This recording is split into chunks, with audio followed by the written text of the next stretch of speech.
Sir నమస్కారం sir. నమస్తే.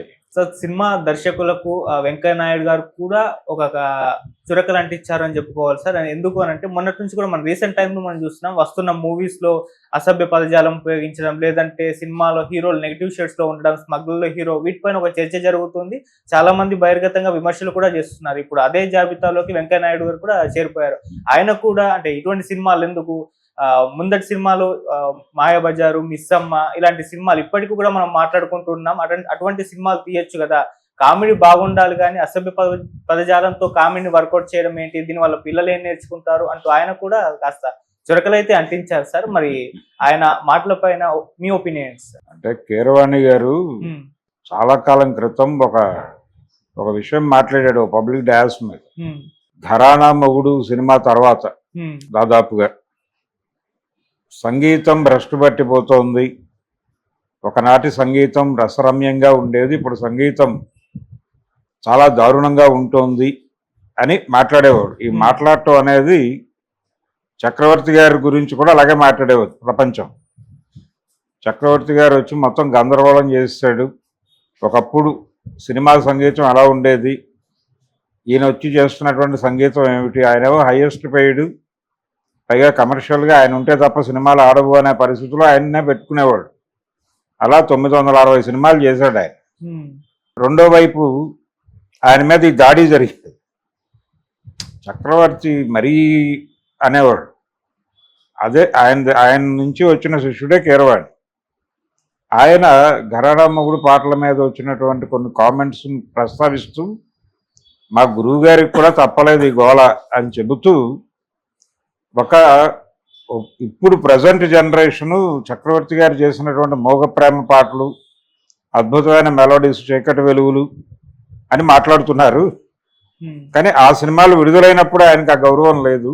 Okay, ఇప్పుడు ఒక 25-30 ఏళ్ళు గడిచిపోయిన తర్వాత ఎందిరో ఎట్లాగో ఉంది ఒళ్ళు అనే పాటని అంత అద్భుతంగా ట్యూన్ చేశారు. ఎంత అద్భుతమైన సాహిత్యం, ఎంత అద్భుతమైనటువంటి గానం అని ప్రపంచం మాట్లాడుకోక తప్పదు అని నేను ఫీల్ అవుతున్నాను అని చెప్పాడు. అంటే కొంతకాలం గడిచిన తర్వాత పాతవన్నీ మంచివే అనుకుంటే ఆ పాత జాబితాలోకి ఇప్పుడు తిట్లు తిన్నటువంటి కొత్తవి కూడా చేరిపోతాయి. చేరిపోయిన తర్వాత వాటిని మెచ్చుకునేవాళ్ళు వాటిని మెచ్చుకుంటారు. కాబట్టి ఇప్పుడు వెంకయ్య నాయుడు గారు గతంలో గొప్ప సినిమాలు వచ్చాయి, ఇప్పుడు రావడం లేదు అనటం కరెక్ట్ కాదు. గతంలో కూడా గొప్ప సినిమాలు వచ్చినాయి, అదే టైంలో దుర్మార్గమైన సినిమాలు వచ్చినాయి.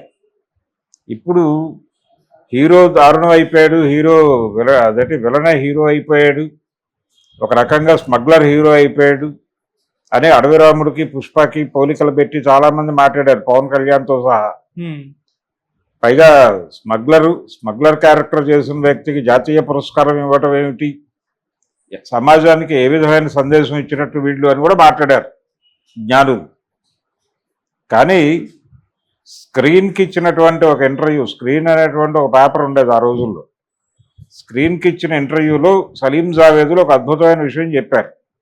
ఏది, దీవార్ తర్వాత, దీవార్లో స్మగ్లర్ హీరో అయ్యాడు అనే చర్చ, ఒక ప్రశ్న వాళ్ళ ముందుకు వచ్చినప్పుడు చెప్పారు, సమాజంలో విలువలు మారుతున్నాయి, ఈ మారుతున్నటువంటి సందర్భాల్లో అంటే విలువలు మారటం ఒకటి, రెండోది వ్యవస్థ పట్ల ఉన్నటువంటి భ్రమలు తొలగిపోతున్నాయి. ఈ భ్రమలు తొలగిపోవటం అనేది క్రైటీరియా. భ్రమలు తొలగిపోయిన తర్వాత ఏదైనా జరుగుతుంది. ఆ భ్రమలు తొలగిపోయిన తర్వాతే మన హీరో స్మగ్లర్గా మారాడు. స్మగ్లర్గా మారక తప్పని పరిస్థితి. అసలు జీవితం అంటే ఏదో ఒక క్రైము లేకపోతే మరొకటి చేయకపోతే ముందుకు నడవని ఒక సిచ్యుయేషన్ కల్పించేసిన తర్వాత అటువైపు ఎందుకు వెళ్ళకూడదు అంటున్నారు మీరు, అందరూ చేస్తున్నారు కదా. ఇప్పుడు ఒక పొలిటీషియన్ రకరకాలుగా ఫెసిలిటేట్ చేస్తున్నాడు, చాలామంది చేసేటువంటి దుర్మార్గాలని ఫెసిలిటేట్ చేస్తున్నాడు. పోలీస్ స్టేషన్లో మాట్లాడటం లేదు, వాళ్ళు ఏదో చేసుకుంటారో 2 రోజులు కళ్ళు మూసుకుని ఉండండి, వాళ్ళు ఏదో అక్కడి నుంచి ఏదో తరలిస్తారు, ఈ పద్ధతిలో మేనేజ్ చేస్తున్నారో లేదా రాజకీయ నాయకులు భారతీయ జనతా పార్టీ నుంచి మొదలు పెడితే అన్నీ. వెంకయ్యనాయుడు కూడా వెంకయ్య నాయుడు గారు కూడా జీవితంలో ఇలాంటివి చేశాడో లేదో నాకు తెలియదు, కానీ మేబీ చేసి ఉండొచ్చేమో కూడా. ఒకవేళ అవన్నీ గుర్తుకొస్తే ఈయన ఎలా ఫీల్ అవుతాడు అంటే, ఆ రోజుల్లో అలా ఏదో అవసరానికి చేసావు, ఇప్పుడు అలా చేస్తామా అని ఫీల్ అయితే, అవసరానికి చేసావా అనవసరంగా చేసావా అన్నది కాదు అక్కడ గొడవ, చేసావా లేదా అన్నది పాయింట్. కాబట్టి చాలామంది ఒక దశ దాటిన తర్వాత గతమంతా అబ్బే ఆ రోజులు చాలా గొప్పవండి అని మాట్లాడతారు. ఈ రోజులు చాలా దుర్మార్గమైనవండి అని మాట్లాడటం ద్వారా ఈ రోజుల్లో ఏదో జరిగిపోతుంది అన్నట్టుగా బిహేవ్ చేస్తారు. ఆ రోజున దారుణాలు ఉన్నాయి, ఈ రోజున దారుణాలు ఉన్నాయి, ఈ రోజున మంచివి ఉన్నాయి, ఆ రోజున మంచి సినిమాలు ఉన్నాయి. ఎప్పుడూ మంచి చెడు ఉంటాయి. అయితే మనం ఆ రోజున ఆ మూడ్లో ఆ చెడుతో ట్రావెల్ అయ్యాం. ఇప్పుడు అదే చెడుతో ఉన్నాం మనం. కాకపోతే మంచి వైపు లేము అనేది కాకుండా ఇప్పుడు ప్రపంచమే మంచి వైపు లేదని మాట్లాడుతున్నాం. అది పవన్ కళ్యాణ్ మాట్లాడినా అదే దృక్పథము, వెంకయ్య నాయుడు గారు మాట్లాడినా అదే దృక్పథం, ఎవరు మాట్లాడినా అదే. చాలా మంది చాలా సందర్భాలలో ఇలాంటి మాటలు మాట్లాడతారు. అందుకని వెంకయ్య నాయుడు గారు పెద్ద మనిషి అయ్యారు కాబట్టి, ఉపరాష్ట్రపతి చేశాడు ఆయన, వయసు చాలా పెద్ద ఏజ్కి వచ్చాడు ఆయన. కాబట్టి ప్రస్తుతానికి తెలుగు సమాజంలో ఆయన ఒక పెద్ద మనిషి అన్ని విధాలుగా. ఆయన కొంత డెమోక్రటిక్గా ఉండే ప్రయత్నము చేస్తున్నాడు. రాజకీయాలలో విలువలు పతనం అయిపోయినాయని కూడా మాట్లాడుతున్నాడు ఆయన.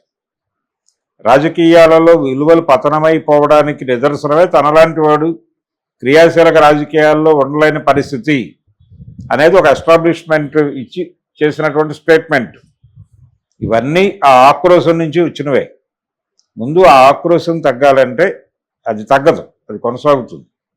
ఇది కూడా ఒక మోటోతో చేసినటువంటి గతకాలమే మేలు వచ్చు కాలము కంటెన్ అని అన్నయ్య గారు చెప్పిన మాట ఉంది. అయితే గతంలో ఏమీ లేదు, ఏదైనా ఉంటే ముందే ఉంది అని చెప్పినటువంటి గురజాడ కూడా ఉన్నాడు. మంచి గతమున కొంచెమేనోయ్ అన్నాడు ఆయన. మరి వారు శిరోధార్యమే, వీరు శిరోధార్యమే. ఈ రెండింటినీ బ్యాలెన్స్లో చూడాలి తప్ప ఒకదానికి ఓటేసి రెండోది తప్పు అనటం తప్పు.